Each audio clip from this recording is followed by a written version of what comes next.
ف هو بس زياده عليه حاجات بسيطه قوي مش كانتش موجوده السنه اللي فاتت، بس الحاجات دي مش هي كده كده هناخدها، بس اجزاء بسيطه قوي اللي زادت، لكن الاساس يعتبر واحد. امتحان انجلش السنه اللي فاتت بتاع سنه ثانيه جه جميل جدا جدا، جه بسيط وسهل ومفيهوش اي حاجه غير بتاع سنه اولى. بتاع سنه اولى شويه بتاعته كان تقيل، بس بتاع ثانيه جه كان كويس جدا، لان هما دايما بيعملوا ايه السنه اللي فاتت عملوها في ثانيه، جابوا نص الامتحان اسئله على المنهج ونص الامتحان مصطلحات يعني ترجمه، ودي كانت ميزه الامتحان. جه 20 سؤال مصطلحات ترجمه، كان كلمات الدكتوره منزلاها وجت، ودي طبعا يعني معناها ان 20 درجه نص الامتحان كان في جيبك، كان شويه مصطلحات، والنص الثاني كان ام سي كيو على المنهج كله. فالامتحان الحمد لله بتاع سنه ثانيه هو كان نفس المنهج ده السنه اللي فاتت، فالامتحان جه لذيذ جدا، ودي حاجه كويسه. هو متوقع ان هو يقول لك خد شويه المصطلحات دول احفظهم، هيجي منهم اسئله في الامتحان، دي حاجه كويسه جدا وفي صالحنا، ولكن ده مش معناه ان انا هرمي الدروس ومش هقراها، ما ينفعش، عشان النص بيجي كده والنص بيجي كده، فما تضيعش نص الامتحان الثاني من ايديك. تمام؟ ووارد برضو يقول لي مفيش مصطلحات، يعني وارد جدا يقول لي مفيش مصطلحات ترجمه ومفيش كلمات، يقول لي ايه ان الدروس بس هي اللي عليها اسئله، فما تحطش نفسك في الاحتمالات دي. احنا كده كده مع بعض لحد ما نشوف اخر محاضره الدكتور هيحدد ايه فيها، هيحدد هيعمل نص الامتحان كلمات ونصه اسئله ولا كل الامتحان من الاسئله، لسه هنحدد. عامل ايه؟ وقف يا عم. وقف، ما توقفش، انت بتوقف ليه؟ ده واحد داخل بس عندي بقى انت شويه ماليش دعوه. فاحنا ان شاء الله الملازم هتيجي دلوقتي، بس يلا الملازم هتيجي دلوقتي عشان تبتدوا تتابعوا معايا واحده واحده. المنهج بتاعنا بس قبل ما نبتدي هو مش مرتبط ببعضه، الافكار مش مرتبطه ببعضها، كل درس بيتكلم عن حاجه شكل. تمام؟ انا اول درسين بس هم اللي شبه بعض وهم اللي فيهم من بعض، ولكن بقيه الدروس بعد كده مختلفه تماما عن اول درسين. النهارده معايا اول درسين بيتكلموا في ايه؟ واحد فيهم بيتكلم عن الامم المتحده، والتاني بيتكلم عن المنظمات الدوليه. طيب هنبتدي الاول بيعرفك بس بشكل بسيط كده في صفحتين، ما بيكترش عليك. المنظمات الدوليه. المنظمات الدوليه عايز يقول لك ان انا عندي 4 انواع من المنظمات، يا اما منظمه دوليه ومن الاسم كده تتوقع كده ان هم دول ولا افراد؟ دول. طيب يا اما منظمه دوليه برضو بس مش دول افراد. طب تفرق ايه عن الدول؟ تفرق فرق شاسع. انا هنا كدول انا بحضر بمثل دولتي، ايا كان مين اللي بيحضر عني، سفير، وزير، ايا كان. ولكن منظمه زي منظمه مثلا الهلال الاحمر، هو الهلال الاحمر دول افراد متطوعين؟ هو حد اجبرهم على ان هم ينضموا للهلال الاحمر؟ لا. يبقى في فرق ما بين ان انا عندي شكلين من اشكال المنظمات. الشكل الاولاني اسمها منظمات دوليه زي الامم المتحده، زي الاتحاد الاوروبي، زي الاتحاد الافريقي، مش دي كلها دول؟ يبقى ده الشكل الاولاني. الشكل الثاني دول منظمات ومنظمات عالميه مفيش مشكله، ولكن احنا مش دول، احنا افراد متطوعين. طيب الشكل الثالث لما اجي اقول لك الاتحاد الاوروبي، هو من الاسم كده الاتحاد الاوروبي ده داخل فيه او مشترك فيه منضم ليه دول اللي موجوده في اوروبا، ولا ينفع دوله ثانيه من بره تيجي تنضم معانا؟ يبقى انا هنا بسميه او الشكل اللي شبه الاتحاد الاوروبي او الاتحاد الافريقي ده، دول اسمهم منظمات اقليميه. يعني ايه منظمات اقليميه؟ يعني ينفع حد من بره الاقليم ده. اتفضل. ليه متاخرين كده؟ ممكن نحاول نيجي يعني ننزل تحت او نيجي من ورا الكاميرا، مش عارفه ازاي. يعني ننزل تحت عشان احنا مشغلين. وطي كده شويه وانت معدي.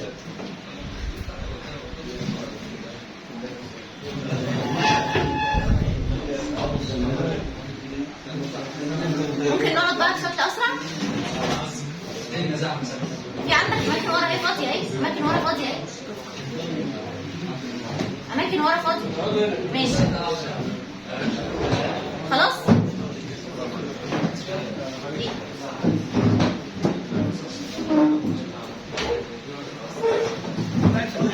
خلصنا؟ فبيقول لك المنظمات النوع الثالث، المنظمات اللي هي زي الاتحاد الاوروبي. الاتحاد الاوروبي الاوروبي ده انا قلت لك من الاسم كده ما ينفعش دوله من دول افريقيا تيجي تنضم لينا. طب الاتحاد الافريقي نفس الكلام، ينفع اجيب دوله من دول في اسيا تنضم للاتحاد الافريقي؟ لا طبعا. فده الشكل الثالث من المنظمات، منظمات اقليميه. يعني ايه اقليميه؟ يعني هي ملزمه، انا ملزمه بان الدول اللي في الاقليم ده بس هي اللي تبقى منضمه معايا، غير كده مش هدخل حد تاني معايا. طيب في منظمات تانية وهشرح لك. لما اقول لك المنظمه منظمه غرب افريقيا، شوف انا بقول ايه، غرب افريقيا، منظمه شرق اسيا، يبقى ينفع منظمه شرق اسيا الاقي بتوع شمال اسيا داخلين معايا؟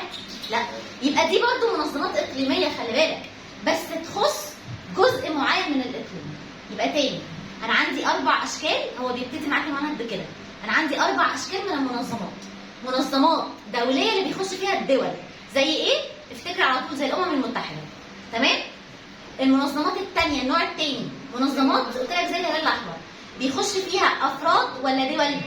افراد متطوعين. هم معلش الافراد المتطوعين بتوع الهلال الاحمر دول هم اصلا بيستهدفوا الربح؟ يعني هم بيكسبوا فلوس، بياخدوا مرتب، الكلام ده؟ لا. هو حد قال لهم خشوا؟ لا، هم اللي دخلوا تطوعوا وايه؟ ودخلوا المنظمه، هم احرار.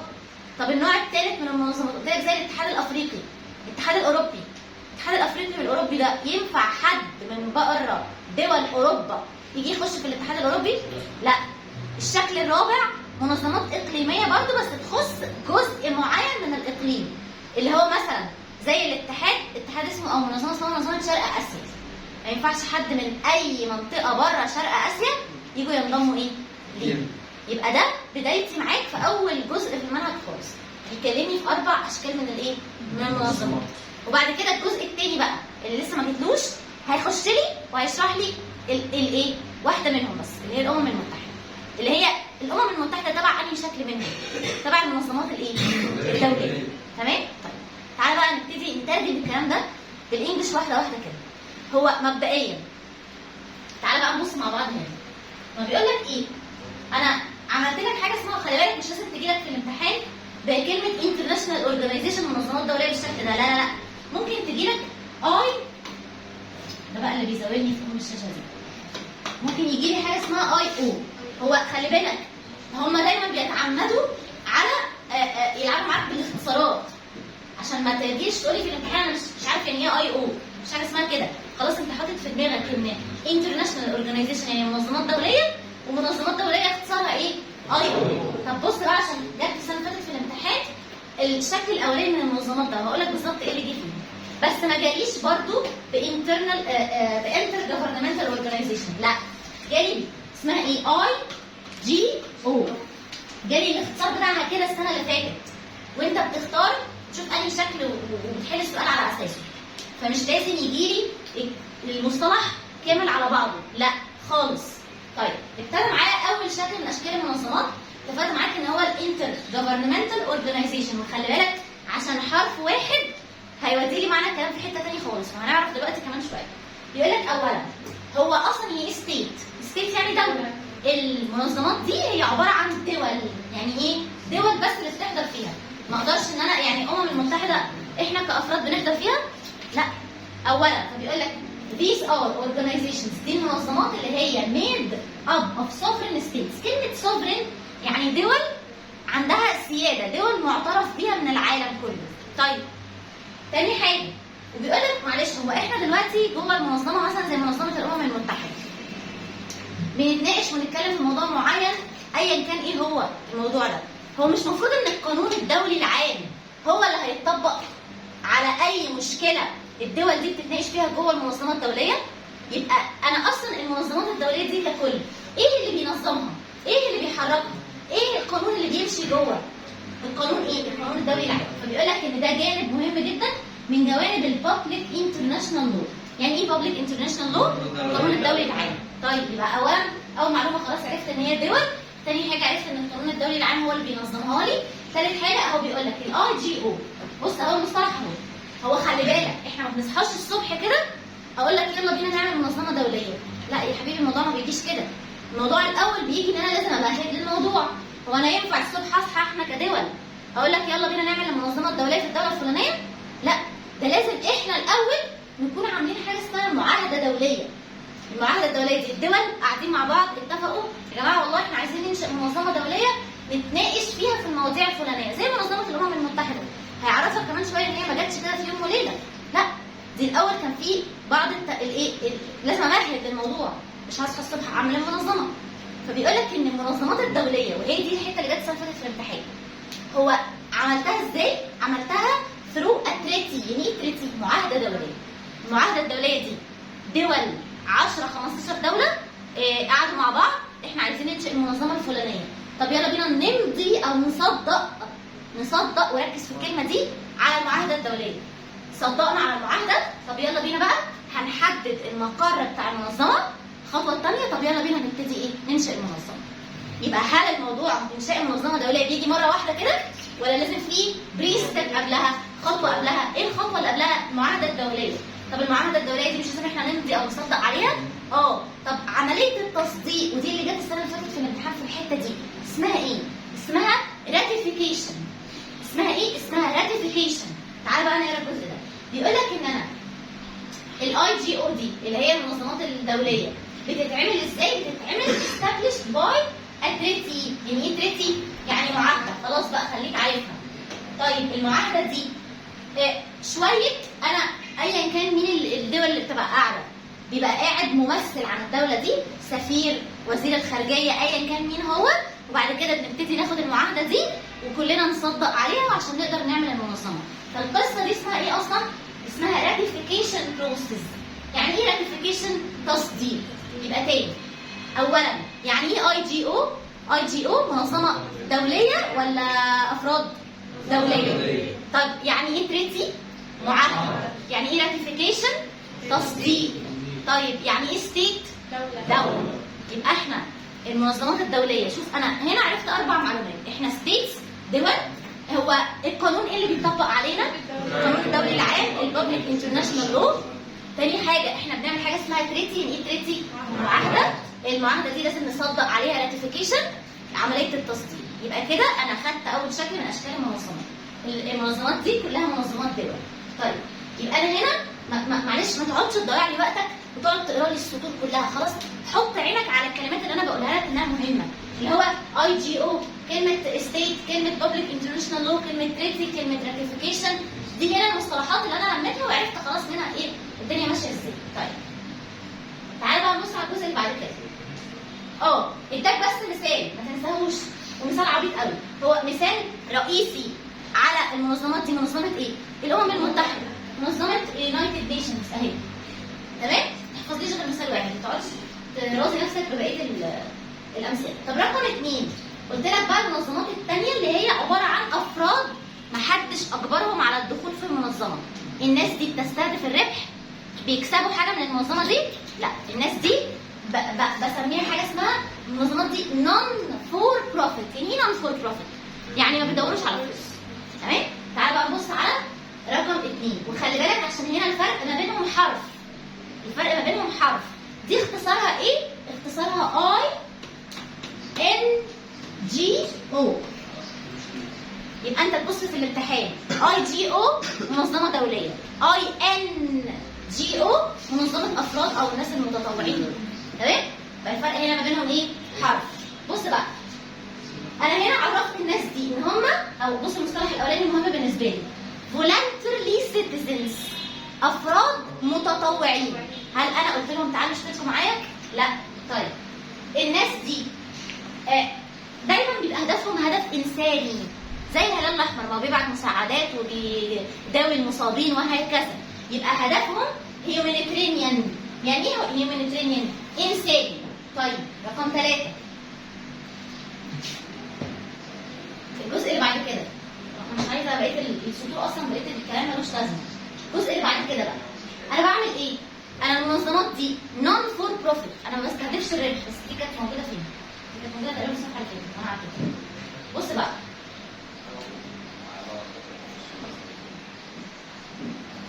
اهي بص، ده المصطلح اللي يهمني، مصطلح نون فور بروفيت.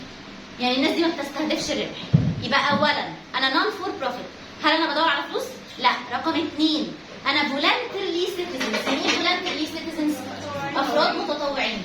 رقم 3 انا هدفي اصلا ايه؟ انا بعمل اعمال انسانيه وخيريه وهكذا. humanitarian function او دي وظيفتي الاساسيه. طيب بص بقى في الجزء اللي بعد كده مثال عليها، احفظ لي مثالين ما تقعدش ترازي نفسك. منظمه اسمها كير، تمام؟ ومنظمه اسمها اوكسفام. بس كده، ما عنديش اي حاجه ثانيه هنا اقدر اقولها لك. طب تعالى بقى نخش على الجزء اللي بعد كده. المنظمات الشكل الثالث، المنظمات الاقليميه اسمها ايه بقى؟ بص بقى عشان الاختصار بتاعها في الامتحان هيوديك الكلام في حته ثانيه. اللي بيتكلم هتطلع بره حالا لو بس اعترفوا فيه. ROS. يعني ايه ROS؟ Regional Organization. منظمه اقليميه زي منظمه ايه؟ الاتحاد الاوروبي. هو الاتحاد الاوروبي ده قلت لك واتفقت معاك مش حد من بره هاجي ادخله. انا بكتفي الدول اللي في الاتحاد اوروبا بس. الاتحاد الافريقي ينفع بتوع اسيا يجوا يخشوا معانا؟ لا. يبقى انا هنا بيقول لك ده اختصاري. اختصاري ايه؟ ROS. انا هنا ملزمه بالحدود الجغرافيه دي. الناس اللي بره الحدود الجغرافيه ما بتشاركش. روحوا بقى اعمل لكم منظمه ليكم، ماليش دعوه بيكم. يبقى انا تاني هنا الريجنال اورجانيزيشن او المنظمات الاقليميه اللي هي اللي بتخص اهل الاقليم ده بس. احنا هنا بيقول لك الحته دي مهمه قوي. their membership. هو يعني ايه اصلا membership؟ membership يعني عضويه. العضويه بتاعتهم بتختصر بتتسم بان احنا عندنا حدود اقليميه معينه، احنا جزء معين جغرافي معين ما ينفعش حد من بره يجي يخش معانا. بيقول لك is characterized by boundaries. كلمه boundaries يعني حدود جغرافيه. ما ينفعش حد بره الحدود الجغرافيه دي يجي يتفضل يخش معانا. طيب هو احنا هدفنا ايه اصلا في حاجه زي الاتحاد الاوروبي مثلا او الاتحاد الافريقي؟ احنا هناخد عامه واحد منهم مقرر علينا اصلا. احنا هدفنا ايه؟ هدفنا سياسي واقتصادي واجتماعي وثقافي وهكذا. فبيقول لك احنا اصلا هدفنا establish to foster. كلمه cooperation دي يعني تعاون. احنا هدفنا التعاونات البوليتيكال السياسيه، التعاونات الايكونوميك الاقتصاديه، التعاونات ايه تاني؟ مش كاتب حاجه تاني؟ ماشي مش مشكله. تمام؟ دي اهدافنا. طيب هو احنا اصلا الافكار دي كلها بتاعت الحته مش مهمه بس خلينا نقراها. الافكار بتاعت الاتحاد الاوروبي والاتحاد الافريقي والامم المتحده والافكار دي كلها جات لنا امتى؟ جات لنا بعد الحرب العالميه الثانيه. بعد الاند اوف وورلد وور، بعد انتهاء الحرب العالميه الثانيه. تمام؟ طيب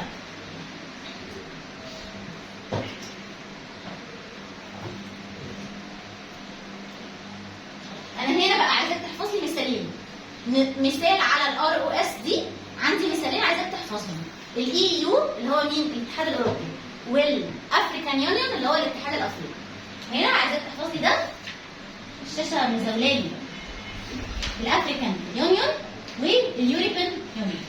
وخلي بالك عشان مش هيجوا لك في الامتحان بكلمه افريكان يونيون ولا كلمه يوروبيان يونيون، هيجوا لك BAU وEU. تمام؟ طيب يبقى كده انا الشكل الايه؟ الثالث من اشكال المنظمات اللي هو الشكل اسمه ايه؟ ريجنال، لا ريجنال اورجانيزيشن، منظمات اقليميه. ما اسموش AU لا، ده مثال عليهم بس. تمام؟ طيب اخر شكل عندي اسمه سب ريجنال اورجانيزيشن. سب ريجنال اورجانيزيشن. طب هو انا قلت لك دول زي مين؟ زي جماعه غرب افريقيا، جماعه شرق اسيا. يبقى دول كمان مقسمين كاننا مش احنا كانهم مقسمين قاره افريقيا دي لشمال وجنوب وشرق وغرب. ما ينفعش حد من بره يجي يخش بتوع شرق اسيا، ما ينفعش بتوع غرب اسيا يجوا يخشوا معانا. كل واحد يا جماعه اعملوا منظمه هو حر. تمام؟ فهنا ان المنظمات دي بيقول لك احنا ذا سيم جيوغرافيك بلوك. يعني ايه جيوغرافيك بلوك؟ يعني في نفس المكان او المنطقه الجغرافيه المعينه دي احنا عاملين لنا منظمه، احنا احرار. طيب هو ينفع حد من بره يجي يجوين معانا؟ لا، بيقول لك ممبرز. الحته دي جت سنه في الامتحان دي، السطر ده بالظبط. ان بيقول لك ان الممبرشيب العضويه از ليميتد اونلي. بص، العضويه مقتصره فقط على الناس اللي في الاقليم ده. حد من بره الاقليم هيخش معانا؟ لا. بيقول لك and members from the other regions not allowed. يعني ايه كلمه not allowed؟ غير مسموح ليهم بالايه؟ بالدخول. تمام؟ يبقى كده ده الشكل الرابع عندي من المنظمات. احفظ لي واحد منهم، الايكونوميك كوميونتي اوف ويست افريكا ستيت، اللي هو الاتحاد بتاع دول غرب افريقيا. تمام؟ يبقى انا كده اول جزء عندي في المنهج ده على فكره شابتر 1 كده، انا خلاص خلصت الجزء الاولاني. 4 اشكال من المنظمات. الاي جي او اللي هي انهي واحده؟ دوليه، اللي هي عباره عن ستيتس. يعني ايه ستيتس؟ دول. طب هو واحده واحده كده بنخش فيها ولا بنخش فيها مره واحده؟ لا، واحده واحده عن طريق حاجه اسمها ايه؟ معاهده دوليه، اللي هي اسمها تريتي. طب التريتي دي مش لازم تخش بعمليه تصديق. هو يعني ايه تصديق؟ ودي اللي جت السنه اللي فاتت في الامتحان، راتيفيكيشن. طيب هو مثال عليها الايه؟ الامم المتحده. طب رقم 2 المنظمات اللي هم افراد متطوعين اللي اسمها ايه؟ INGO. طيب INGO دول الناس دول بيدوروا على بروفيت ولا دول نون فور بروفيت؟ ما بيدوروش على فلوس، ما بياخدوش فلوس اصلا. طيب حاجه كمان، الناس الافراد المتطوعين دول اسمهم فولنترلي سيتيزنز، افراد متطوعين. ودول زي منظمتين اسمهم كير وواحده اسمها اوكسفام. طيب رقم 3 الريجنال اورجانيزيشن، زي مين؟ زي الاتحاد الاوروبي والاتحاد الافريقي. احنا ناس في قاره معينه عامله لنا اتحاد مع بعض، محدش من بره يخش معانا. رقم 4 مقسمين حتى الاقليم ده لايه؟ كل واحد عامل لي جزء بيه وعامل لي منظمه بيه. وهل الممبرز من بره ينفع يخشوا معانا؟ دول are not allowed to join. الحته دي جت السنه اللي فاتت في الامتحان. تمام؟ طيب نمسك بقى اول واهم درس عندنا عشان بس نبقى متفقين، ومش هينفع نخش الامتحان من غيره خالص عشان ما تناقشنيش في الموضوع ده. الامم المتحده هو فين؟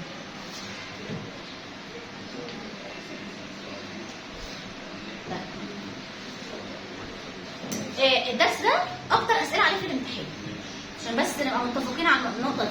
طيب عايزه بس اقول لك على حاجه، هو ده IGO ولا INGO؟ IGO. تمام.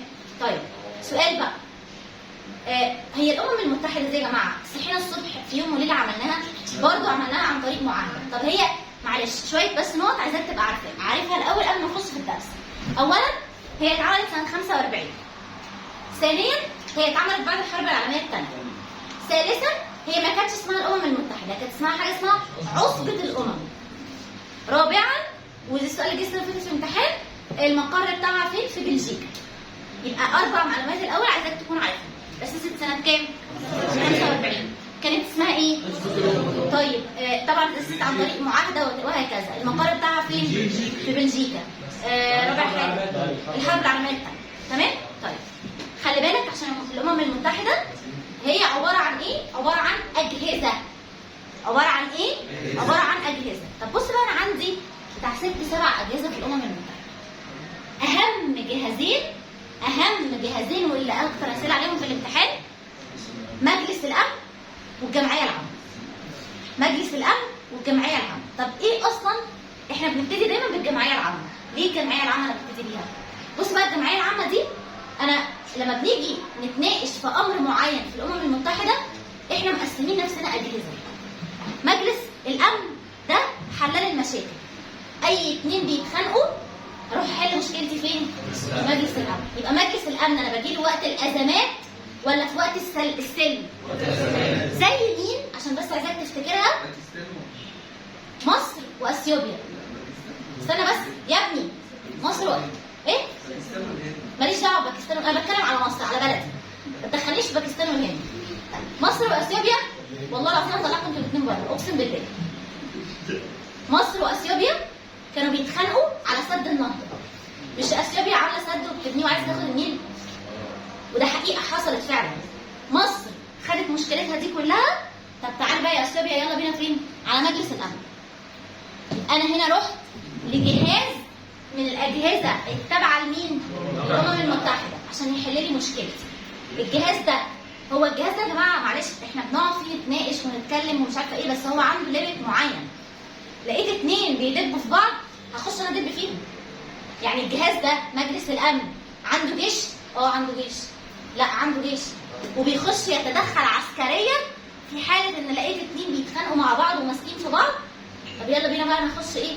معاكم. يبقى ده جهاز مهم ولا جهاز اي كلام؟ جهاز مهم جدا. طب الجمعيه العامه، ايه الجمعيه العامه دي؟ الجمعيه العامه ده بس السؤال اللي جه السنه اللي فاتت في الامتحان اسمعوا مني، هيقول لك ايه الجهاز الرئيسي في الامم المتحده، وهيجيب لك الاجهزه كلها وانت تختار عشان ما تتلخبطش ما بين مجلس الامن والجمعيه العامه. الجهاز الرئيسي هو الجمعيه العامه. يبقى تاني، الجهاز الرئيسي هو ايه؟ الجمعيه العامه. بتعمل ايه بقى؟ بتشرف على الميزانيه، بتقبل اعضاء جدد لو في اي دوله جديده عايزه تخش معانا، ولكن ده ما بيحصلش في الواقع، لان في الواقع كل الدول دخلت اصلا عضويه الامم المتحده. بس انا بقول لك في حاله ان دوله ما كانتش معانا، مين اللي هيقبل؟ الجمعيه العامه. طبعا هنعرف بتلتين الاصوات بتوعها. بتشرف على الميزانيه، بتحط لي النظام العام للايه؟ للامم المتحده. يبقى مين الجهاز الاساسي؟ الجمعيه العامه. طب مين الجهاز الثاني المهم اللي بعده؟ ايه؟ مجلس الامن. طب تعالى بقى نقرا اول جهازين عندي. اولا الجزء الاولاني ده اللي هو فيه الاربع معلومات الاولانيه. انا اتاسست سنه كام؟ اتاسست سنه 45. انا استابلشت، كلمه استابلشت يعني اتاسست سنه كام؟ سنه 45. طيب الجمعيه العامه سوري الامم المتحده كانت اسمها ليج اوف نيشنز، عصبه الامم. طب هو انا مش قلت لك ان انا بعمل المنظمه الدوليه دي عن طريق معاهده؟ اسمها ايه المعاهده اللي انشات الامم المتحده؟ اسمها معاهده فرساي، تريتي اوف فرساي. حتى لو كان منكم تاريخ في ثانويه عامه هتلاقيه كان واخدها، معاهده فرساي للسلام. طيب هو انا المقر بتاعي فين؟ في نيويورك سيتي، وعندي مقرات في لا معلش انا اتلخبطت لما قلت لك ان انا في بلجيكا. اللي في بلجيكا ده الاتحاد الاوروبي، معلش. لا نيويورك. المقر بتاعي هنا فين؟ في نيويورك، وعندي مكاتب في جنيف وفي فيينا. تمام؟ طيب يبقى تاني اتأسست سنة 45 عن طريق معاهدة ايه؟ فرساي. وكان اسمي ايه؟ عصبة الأمم.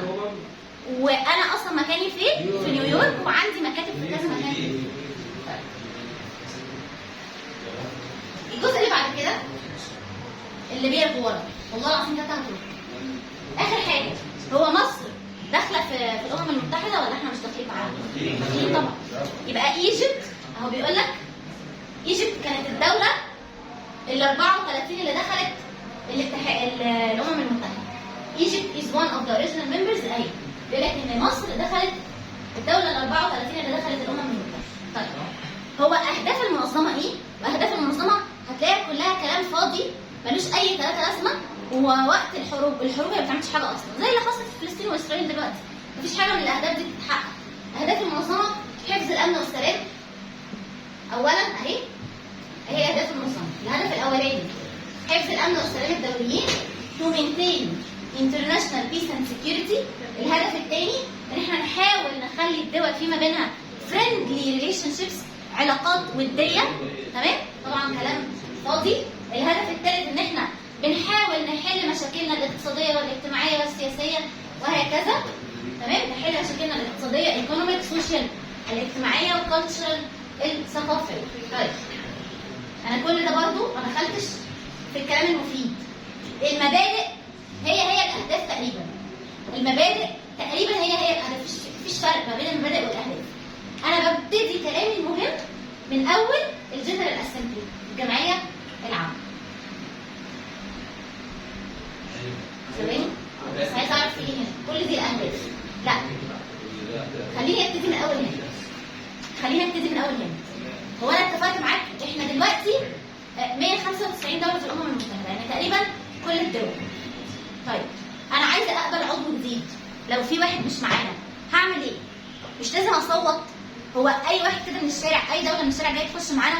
لا، ده انا لازم اقبلهم انا كأمم متحده. طب هقبلهم ازاي؟ بيقول لك ان انا هنا عشان اقبل. الحته دي جت في الامتحان السنه اللي فاتت ملخبطك في رقم. بص بقى اهي مهمه عشان ابقى ايه؟ خلصت ذمتي. النيو ممبرز، الاعضاء الجدد، بيقبلهم ازاي؟ عن طريق التصويت بتاع مجلس الامن والجمعيه العامه. عشان تعرف مين اهم جهازين، مجلس الامن والجمعيه العامه. طب باغلبيه الاصوات ولا بالاجماع ولا بالاغلبيه التلتين؟ عشان القصه دي بتلخبط. بقبلهم ازاي؟ باغلبيه 2/3 vote of general assembly. يعني ايه؟ تلتين اصوات الجمعيه العامه. تاني، عشان هنا السنه اللي فاتت عارف عمل لك ايه؟ شال لك 2 وحط لك 1. شفت بقى؟ شال لك 2 وحط لك 1. حته عبيطه، بس انت عشان بتقرا بسرعه تروح ايه؟ صح، جميل، كله ترو، مفيش حاجه اسمها كده. او انا عايزه ان انا المصحف همشيك، انا عايزه ان انا وانا بقرا ابقى بقرا السؤال بضمير. تاني، قبول اعضاء جدد بيتم ازاي؟ عن طريق تلتين اصوات ايه؟ مجلس الامن والجمعيه العامه. تمام؟ الاجهزه الرئيسيه هنا بيقولها لك، انا كده كده هخش على طول في الايه؟ في الجمعيه العامه. بص بقى، الجمعيه العامه هي لازم تجيلي في الامتحان بالجنرال اسمبلي كده؟ لا والله ما هتجيلي كده، هتجيلي بجي ايه؟ شفت بقى الاختصارات مقرفه. تمام؟ الجنرال اسمبلي بيقول لك ان ده، خلي بالك، هو مجلس الامن وبقيه الاجهزه اللي انا لسه ما اتكلمتش عنهم، احنا ما بنبقاش كلنا حاضرين فيه. يعني مش كل الدول بتبقى حاضره في بقيه الايه؟ الاجهزه. الجهاز الوحيد، السؤال ده جه السنه اللي فاتت في الامتحان، الجهاز الوحيد اللي كل الدول بتبقى حاضره فيه هو الجمعيه العامه. الحته دي، السطر ده جه السنه اللي فاتت في الامتحان. بيقول لك the only body in which all United Nations members are represented. كل اعضاء الامم المتحده بيبقوا حاضرين فين؟ في الجمعيه العامه. وشويه وهنعرف مجلس الامن في كام دوله بتحضر فيه، مش كل الدول بتحضر فيه. طيب، الجمعيه العامه ايه وظائفها؟ بتصرف ليها وظائف سوبرفايزري، اشرافيه، وظيفه ماليه، بشوف فلوس والميزانيه وصرفنا كام ولينا كام وهكذا، وسلفنا الدوله دي كام وهكذا. يبقى انا وظيفتي سوبرفايزري، اشرافيه، فاينانشال، ماليه، وحاجه اسمها elective function. يعني ايه elective function؟ مش انا قلت لك بختار مين؟ الاعضاء الجدد. مش دي وظيفه اسمها وظيفه اختياريه؟ يعني انا اقدر ان انا اختار، دي برضو من ضمن وظائف. طيب، وطبعا دورها الاساسي هو مناقشه قضايا اللي بتخص اي دوله. طيب، ليها وظائف ثانيه؟ طبعا ليها وظائف ثانيه، ما تنساش وظيفتها الاساسيه قبول اعضاء جدد، admission of a new member. طب هي بتختار اعضاء جدد يجوا ينضموا معانا بس، ولا كمان بتختار بتوع مجلس الامن وبتوع مجلس تاني كده عندي هنقراه كمان شويه اسمه المجلس الاقتصادي والاجتماعي، عشان تعرف ان هو اهم جهاز. هو كمان بيختار اعضاء الجدد، وبيختار اعضاء المجلس الاقتصادي والاجتماعي، وبيختار اعضاء مجلس الامن. يعني هو مش قاعد كده ايه ايده على خده، لا ده هو بيختار اهي admitting of a new member، اختيار اعضاء جدد، ده اول وظيفه ليه. تاني وظيفه ليه بيختار اعضاء المجلس الاقتصادي والاجتماعي، اسمه الايكونوميك اند سوشيال كونسل، من ضمن الاجهزه اللي هنقراها كمان شويه. وبيختار اعضاء السكيورتي كونسل. مين السكيورتي كونسل؟ مجلس الامن. يبقى تاني، ايه وظيفه الجنرال اسمبلي؟ اختيار اعضاء جدد، واختيار اعضاء مين ومين؟ مجلس الامن ومجلس الاقتصادي والاجتماعي. وليه وظيفه اشرافيه وماليه، وبيشرف على الفلوس اللي داخله وخارجه وهكذا. مين الجهاز اللي كل الاعضاء بتبقى حاضره فيه؟ الجمعيه العامه، اللي هي اختصارها ايه؟ جنرال اسمبلي او جي. طيب، تعالى بقى نشوف نظام التصويت. نظام التصويت، الناس دي لما يبقى في قرار بتصوت عليه ازاي؟ الناس دي بتصوت على القرارات، عاده القرارات اللي هي البسيطه اللي ما فيهاش حاجه بنصوت بالاغلبيه. هو الاغلبيه دي اللي هي كام يا جماعه؟ اللي هي 50 زائد 1، صح؟ 51%. مش دي اغلبيه؟ طيب، يبقى عاده reached by a simple majority vote. هو كلمه vote اصلا يعني ايه؟ يعني تصويت. تمام؟ يبقى دي القرارات اللي هي المهمه. طب سؤال، هو قرار زي قبول اعضاء جدد ده قرار مهم ولا قرار كبير؟ مهم جدا. مهم قصدي، ولا قرار عبيط؟ مهم جدا. يبقى انا لازم اعرف انا قرار زي قبول اعضاء جدد ده هاخده بالاغلبيه ولا بالتلتين؟ تمام؟ لا استنى، بيقول لك one important questions، بيقول لك on important questions زي المسائل اللي هي admission of a new member، مسائل المتعلقه بالميزانيه، البادجت ماترز، الفلوس، كل المسائل دي هاخد ال 2/3 majority، التلتين. يبقى تاني، مجلس الجمعيه العامه فرق ما بين نقطتين، مسائل بسيطه باخد فيها تصويت الايه؟ الاغلبيه. مسائل مهمه زي ايه؟ قبول اعضاء جدد والميزانيه باخد فيها الايه؟ التلتين ولا الاغلبيه؟ التلتين. تمام؟ مين اللي قال الاغلبيه؟ والنبي مين اللي قال الاغلبيه؟ تاني مسائل بالظبط، بس ما تقوليش الاغلبيه بس وتاني لا ما سمعتكش معلش. يبقى تاني المسائل البسيطه باخد فيها الاغلبيه، المسائل المهمه جدا باخد فيها التلتين. وخلي بالك عشان الحته دي مهمه وجت في الامتحان السنه اللي فاتت. انا كذا حاجه جت في الامتحان السنه اللي فاتت، من ضمنها الحته اللي هي بتاعت مين الجهاز اللي بيحضر فيه كل الاعضاء دي وتختار، ومين والتصويت بيجي بالتلتين ولا بالاغلبيه. الحته دي برضه جت في الامتحان السنه اللي فاتت. طيب بيقول لك اخر حاجه ان المجلس بيجتمع سنويا عشان بينتخبوا رئيس. تمام؟ طيب تعالى بقى نخش على الكبير بقى، مجلس الامن. مجلس الامن اسمه ايه؟ اسمه سكيورتي كونسل. لازم يجي لي كده ولا ممكن يجي لي الشاشه دي هتموتني؟ اس سي. بيجي لي ايه؟ بيجي لي اس سي. يبقى مجلس الامن اسمه ايه؟ اسمه اس سي. طب الجمعيه العامه جي الجنرال اسمبلي. تمام؟ تعالى بقى نبص مجلس الامن بيعمل ايه؟ هو هدفه الرئيسي زي ما قلت لك بيجي في الازمات ولا في السلام؟ في الازمات. تمام. طيب يبقى هو هدفه الرئيسي حفظ الامن والسلام اصلا، اللي هي maintenance of international peace and security.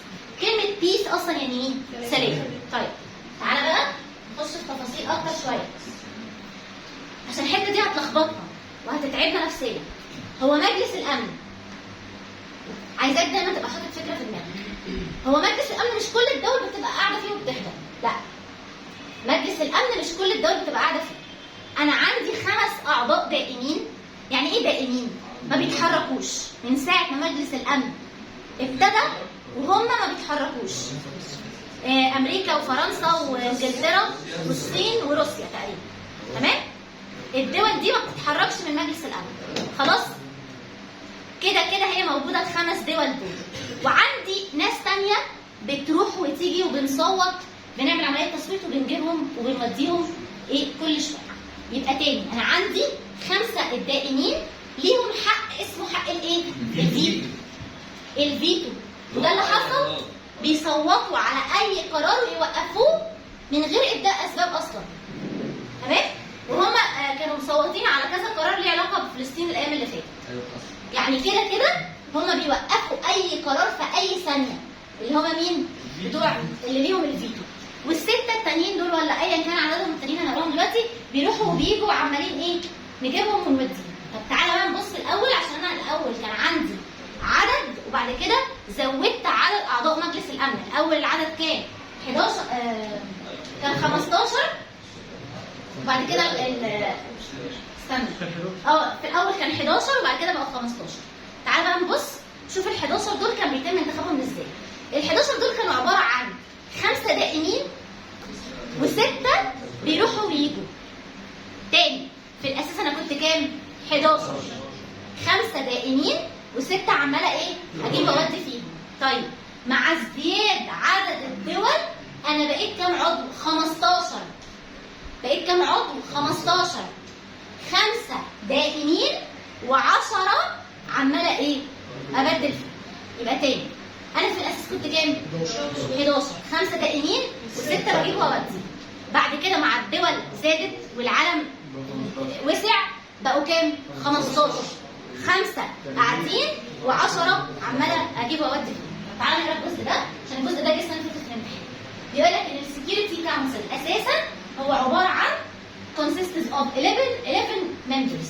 5 permanent. كلمه permanent دائمين. كلمه permanent دائمين. 5 منهم permanent و6 اللي هم الايه؟ النون permanent. النون permanent. طيب from the beginning انا في الاساس زي ما قلت لك كنت 11. طب تعالى بقى هنا الحته دي. في حصل ان الدول ابتدت تزيد، الممبرشيب از انكريزد، عماله دول جديده بتظهر معايا على الساحه. طب اعمل ايه؟ ما انا لازم ازود عدد الناس. بيقول لك في تعديل حصل ان احنا بقينا كام؟ بقينا 15. بقينا كام؟ اوريجينال 5 بيرمننت، ال5 الدائمين وال10 النون بيرمننت. يبقى الحته دي فيها اي اختلاف معايا 11 وبعد كده زودنا بقينا 15. جميل.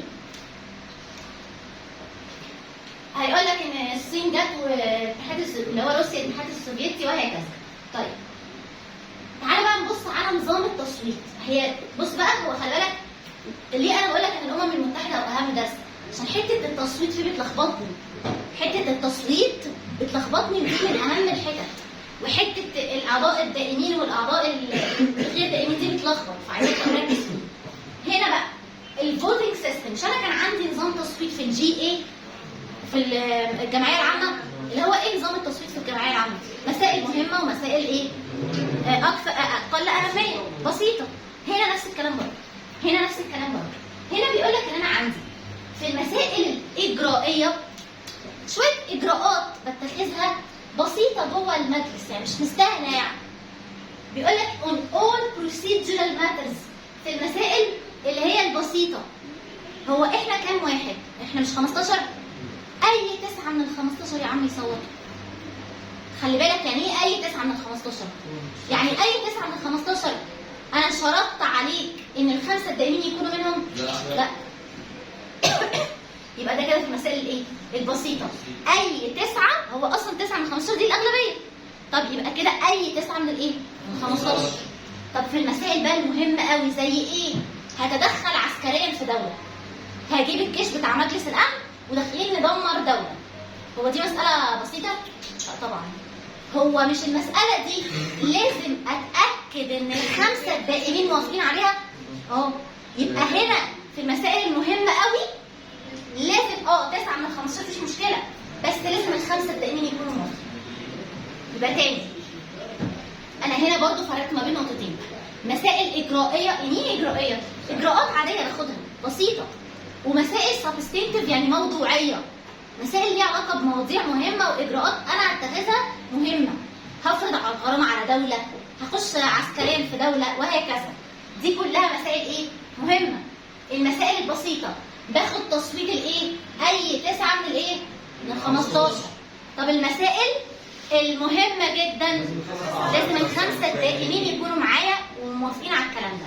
يبقى 9 برضه، بس لازم يكون منهم كام؟ 5 دائمين. تعالى نقرا الجزء ده. اولا هي دي مهمه وجت صفت في الامتحان والله، وانت عشان مش تبقى فاهم كلمه بروسيدجرال ولا سبستنتيف هتتلخبط في الامتحان. بيقول لك on all procedural مسائل اجرائيه باخد تصويت كام؟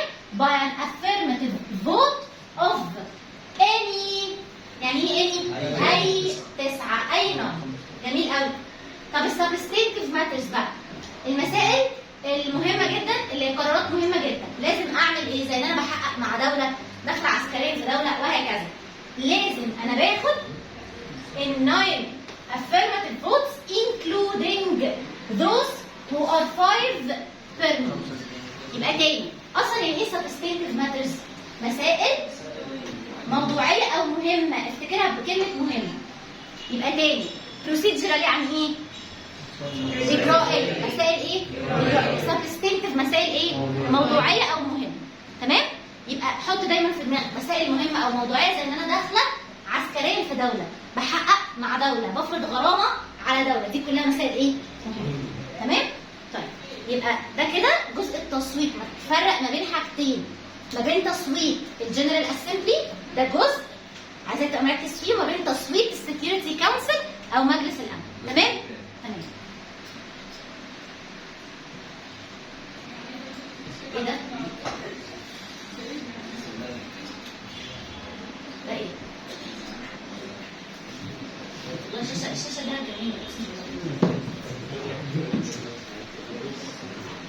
مش من المذكرة دي، مش من المذكرة يا ابني من المذكرة هي التصويت اهو بس بتعدى تاني. التصويت على المسألة دي مهمة ولا لا؟ طيب ده الجزء اللي بعده. اما بيقول لك استنى ركز معايا في اخر حته في مجلس الامن دي. هو مجلس الامن، شوف انا بقول لك مصر واثيوبيا راحوا حلوا مشكلتهم اللي هي ما اتحلتش طبعا كده، واثيوبيا كملت في الملء بتاع السد.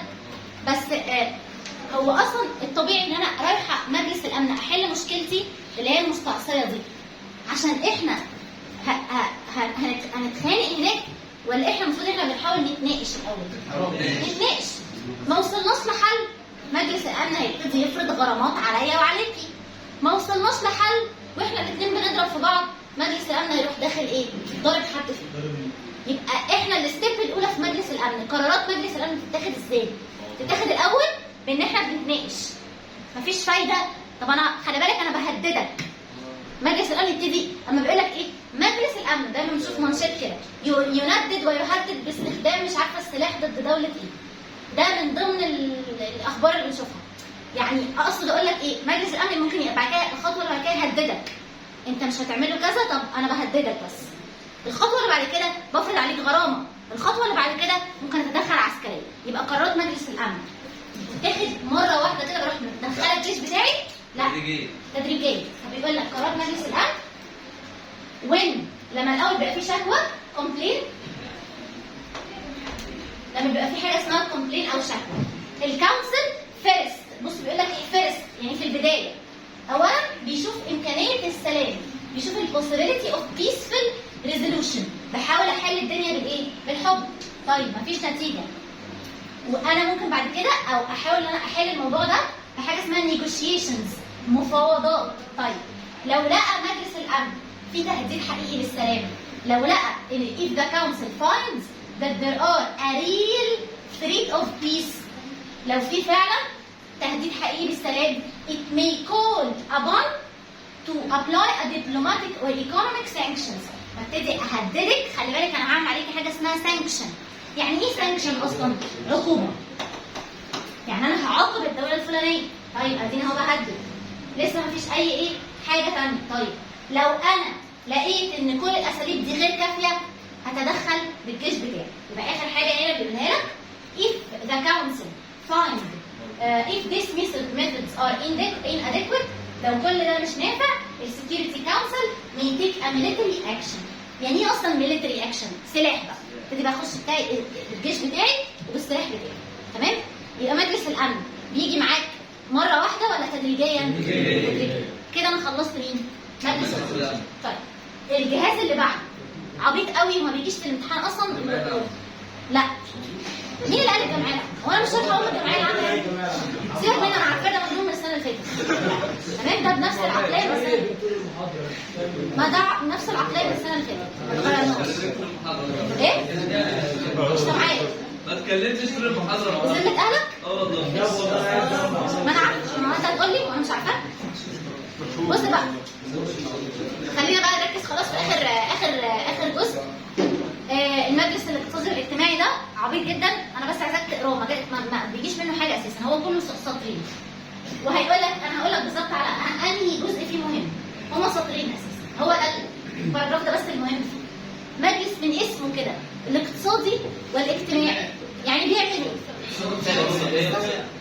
مش محتاج. بس تاني حاجه بقى، والله العظيم هو كده فعلا ما بهزرش.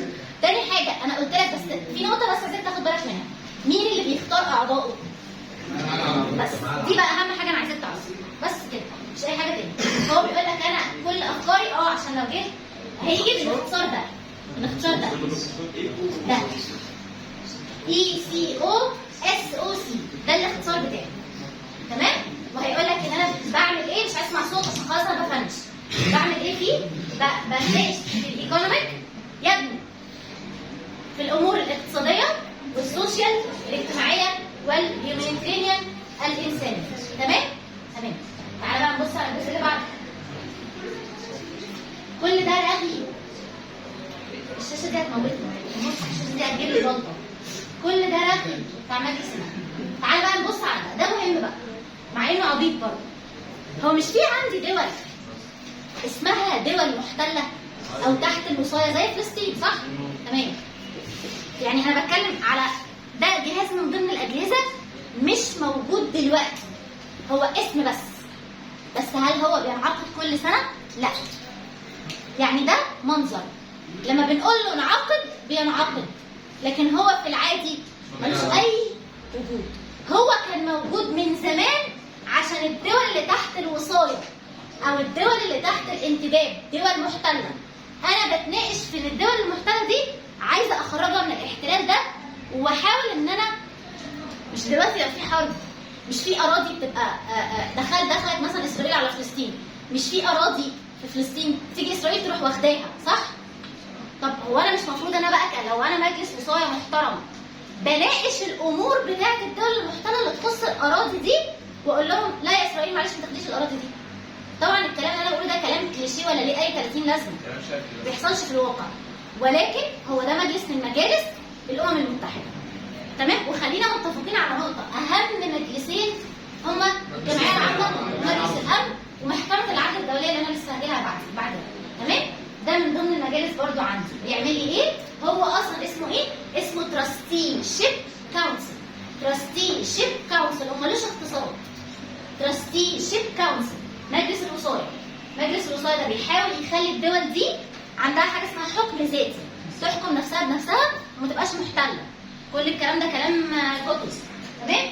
يبقى بيحاول ان هو يريد ان الدول دي يبقى عندها حاجه اسمها سيلف جوفرمنت، يبقى عندها حكومات خاصه بيها. وبيحاول ان هو يخلي الدول المحتله الاراضي الاستعماريه دي، الدول اللي كسبت في الحرب ما تاخدهاش. طبعا دي كلها محاولات. التراستيشيب كونسل بيقول لك ان هو بيعمل على، انا عايزه اهم حته فيه دي، التراستيشيب كونسل which meet once each year. يعني هو بيجتمع مره في السنه، وخلي بالك ما بيجتمعش بنفسه كده، بيجتمع بناء على قرار من الجمعيه العامه ومجلس الامن. يعني مين كمان اللي بيتحكم فيه؟ الجمعيه العامه ومجلس الامن. هي الحته دي، اخر حته دي، الصفحه اللي بعدها اهو. بعد في دوله استقلت اسمها بلاو، والسؤال هنا ممكن يجي لك في الحته بتاعت بلاو دي. دوله استقلت اسمها بلاو، المجلس ده اصلا من سنه حاجه و90 ما اجتمعش ولا مره. المجلس ده اصلا ما اجتمعش ولا مره من سنه 94 من ساعه استقلال بلاو. يعني المجلس ده كمان لما بيجتمع ازاي؟ يا ابني ما تبصلوش، يعني وشه مش السبوره، انت بتبص عندي انا. تمام؟ بيقول لك ان المجلس ده no longer required to meet annually، ما بيجتمعش سنويا. ولما بيجتمع ازاي؟ بناء على قرار من الجنرال اسمبلي والسكيورتي كونسل. تمام؟ يبقى انا كده متفقين على ان مجلس الامن والجمعيه العامه هما الاهم. الاقتصادي والاجتماعي ده عبيط، بس يهمني تعرف مين اللي بيختار اعضاء الجمعيه العامه. التراستيشيب كونسل ده او مجلس الوصايه، مين اللي بيقول له يلا او مش يلا؟ الجمعيه العامه ومجلس الامن. تمام؟ طيب، ومع استقلال دوله ايه؟ بلاو ما اجتمعش من بعدها، ما شفنالوش خبر. تمام؟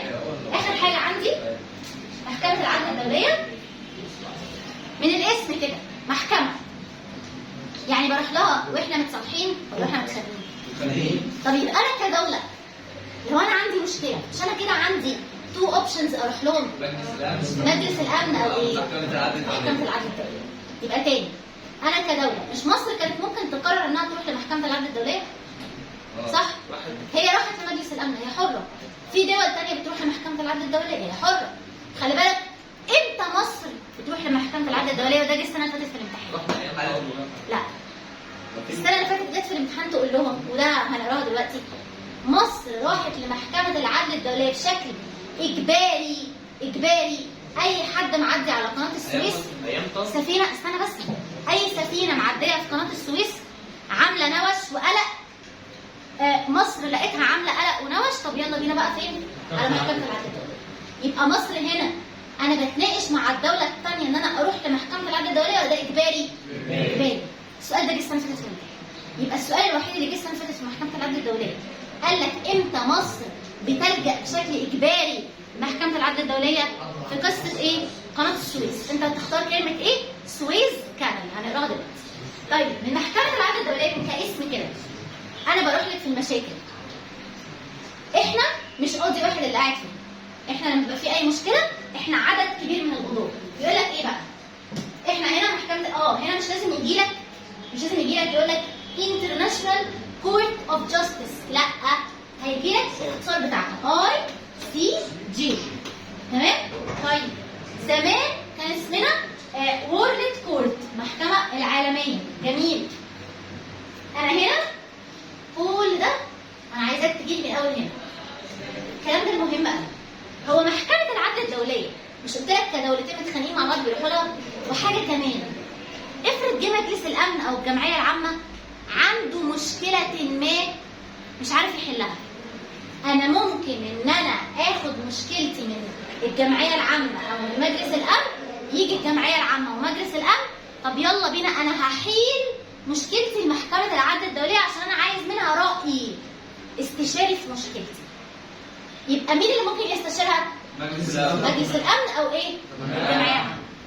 الحته دي مهمه قوي. The court may give محكمة العدل الدولية بتدي رأي استشاري advisory opinion on the request of General Assembly على طلب من مين اللي بيطلب منها؟ الجمعية العامة أو Security Council مجلس الأمن. طيب هو احنا كام قاضي؟ 15 قاضي. طب سؤال، أنا بقول لك اسمها محكمة العدل الدولية، تتوقع إن ال 15 قاضي دول ينفع أجيبهم من دولة واحدة؟ دولة. احنا لازم من 15 دولة إيه؟ يبقى أنا ينفع أجيب 2 قضاة من نفس الدولة؟ لا. يبقى دي بس قاعدة عايزاك تبقى عارفها. هل مصر جابت قبل كده قضاة من قضاة محكمة العدل الدولية جه منها؟ جه منها 2 وهيقول لك أساميهم دلوقتي مش عايزاك تحفظها. أهي الحتة دي مهمة قوي. حتة إن إحنا كام قاضي؟ إحنا 15 جادج. كلمة جادج يعني إيه؟ قاضي. طب جميل قوي. هما بيجوا إزاي؟ مين اللي بيصوت على إن هو يجيبهم ولا ما يجيبهمش؟ مين أهم؟ جاهزين في مجلس الأمن والجمعية العامة. يبقى هي شوف الجمعيه العامه ومجلس الامن بيجيبوا ايه؟ بيجيبوا اعضاء المجلس الاقتصادي والاجتماعي وبيقولوا لمجلس الوزراء هتنعقد ولا لا، وبيجيبوا لي ال 15 قاضي بتوع مين؟ محكمه العدل الدولي. طيب هنا الحته دي مهمه قوي. احنا بنقعد كام سنه؟ ال 15 قاضي دول بيخدموا لمده 9 سنين 9 years. ممكن اعيد انتخابهم تاني مفيش مشكله.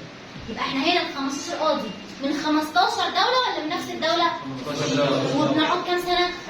9. طيب يبقى نو اهو بيقول لك نو تو جادجز ينفعوا يجوا من نفس السيم ستيت، من نفس الدولة. احفظها قاعدة. نو تو جادجز may be nationals of the same states. ما ينفعش 2 قضاة يجوا من ايه؟ نفس الدولة. طيب الجزء اللي بعد كده اهي في 2 مصريين قبل كده جم من مصر، واحد اسمه عبد الحميد وواحد اسمه عبد الله. هو معلش انا هجيب ال 15 دول من الشارع كده ولا لازم يبقوا ناس محترمه؟ طبيعي يبقى لازم يبقوا ناس من اهي ذوي الاخلاق الرفيعه ولا ايه، ناس اصلا محترمين في بلدهم، مش اي حد كده. يبقى لازم الناس دي يجيبهم هاي مورال كاركتر، يعني ايه؟ ناس من ذوي الاخلاق الرفيعه. تمام. طيب اختصاص المحكمه ايه بقى؟ اختصاص المحكمه بص لي، هو انا مش قلت لك المحكمه بتبص في حاجتين؟ يا اما دولتين في مشكله، يا اما راي من او مين اللي عايز ياخد استشارتها؟ الجمعيه العامه ومجلس الامن، يا اما شوف الحاجه الثالثه، يا اما معاهده بين دولتين بتقول ان في حاله وجود نزاع وانا وانتي اختلفنا على المعاهده دي هنروح فين؟ محكمه العدل. يبقى الحته بقى دي مهمه قوي. انا بروح امتى لمحكمه العدل الدوليه؟ بناء على طلبات او فتاوى، انا عايزه ادي فتوى من لاي جهاز من اجهزه الامم المتحده اللي هو طبعا الجنرال اسمبلي والسكيورتي كونسل. وحاجه كمان اهي دي اول نقطه اللي هي ريكوست اوف ادفايزري اوبينيون. كلمه ادفايزري اوبينيون دي يعني ايه؟ راي استشاري. طيب ودولتين بيتخانقوا اهي، المنازعات القانونيه التي بين الدول التي تعرض عليها دي اي ليجل ديسبيوت، يعني ايه؟ 2 دولتين بيتخانقوا رحنا لها. وحاجه كمان ستيتس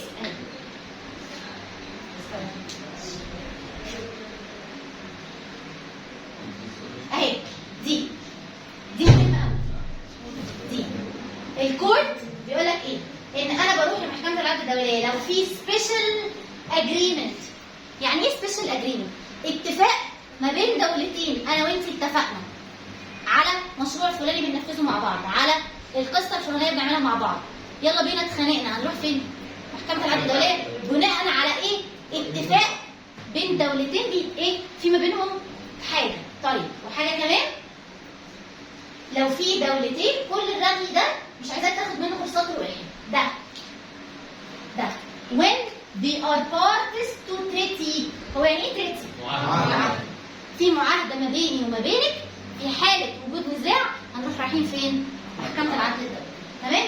طيب مصر هي ده اللي جه السنه اللي فاتت في الامتحان ده، مصر بتروح لها امتى؟ مصر بتروح لها امتى؟ فاي مشكله مصر بتروح لها. لا بص بقى عشان بس تبقى فاهم كلمه اجباري، انا بروح بشكل اجباري ما بخرجش الدوله اللي جايه تعدي من قناه السويس. انت جيتي اصلا اتشكلتي معايا وعملتي معايا مشكله وقناه السويس دي بتاعتي، يعني انا مش هتناقش معاكي. مصر بتروح بشكل كومبالشري اجباري فاي مشكله تخص ايه؟ اهي سويس كانال، قناه السويس. تمام؟ طب سؤال بعقلك الجميل، محكمه العدل الدوليه دولتين اتخانقوا راحت حلت المشكله وطلعت حكم قضائي، هو الحكم ده ينفع اعمله استئناف؟ لا. لا اصل خلاص انا محكمه العدل، انا اعلى محكمه اروح فين تاني؟ انا اعلى محكمه هروح لمين تاني؟ انا الاستئناف ده بعمله امتى؟ في حاله ان حكم صادر من محكمه صغيره مش عاجبني فرايحه للمحكمه الاعلى. انا هنا اعلى محكمه اروح فين؟ عند ربنا بقى، حقك تاخده عند ربنا. يبقى هل احكام محكمه العدل الدوليه قبل الاستئناف؟ لا. يبقى السطر ده اهو the court decisions are not be appealed، غير قابله للايه؟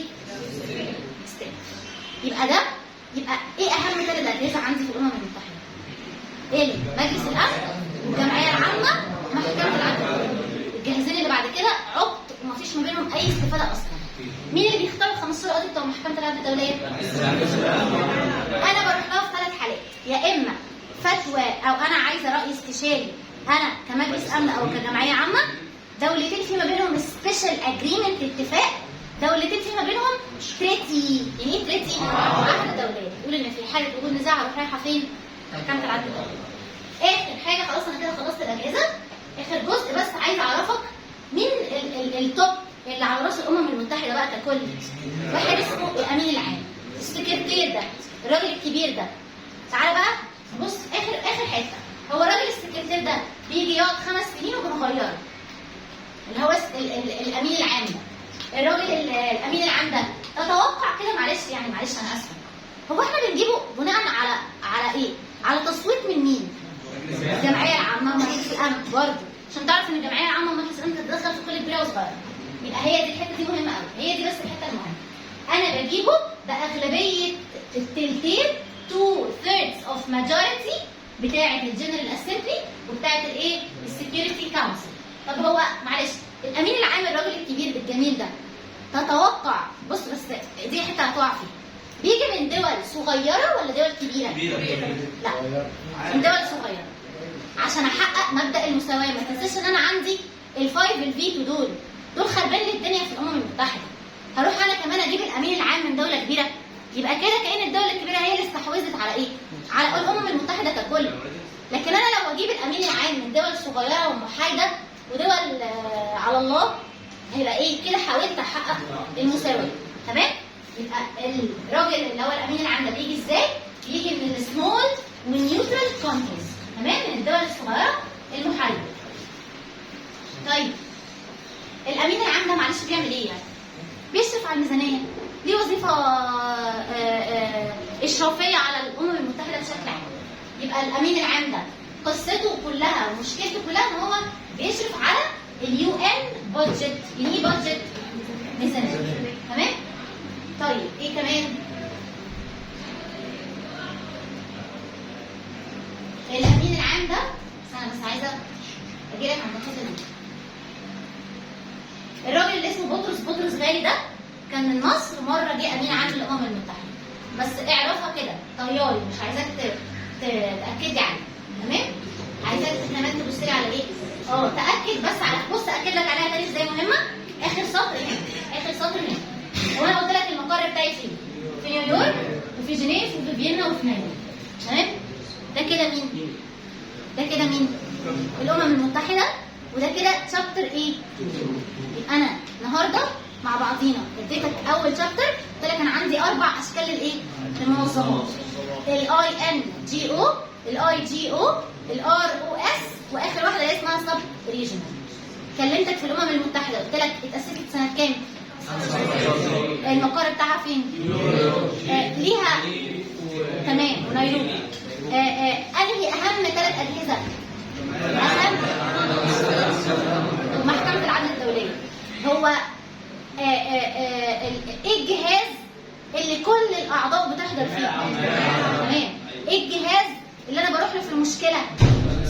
ومين تاني؟ محكمه العدل الدوليه فيها كام قاضي؟ مين اللي بيجيبهم؟ تمام. طب هو القضاه دول بيجوا 15 نفس الدوله؟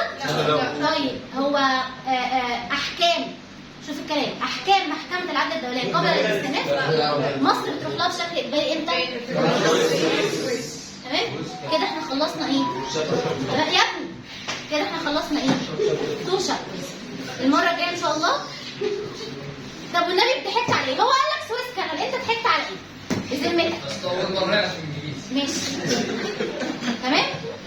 اشوفك ان شاء الله ان شاء الله على خير. لا، يوم الاحد. يوم الايه؟ السبت انا شغاله اقول. اشوفك يوم الايه؟ يوم الاحد. اشوفك يوم الايه؟ اللي هيجي السبت انا مش مسؤوله عنه.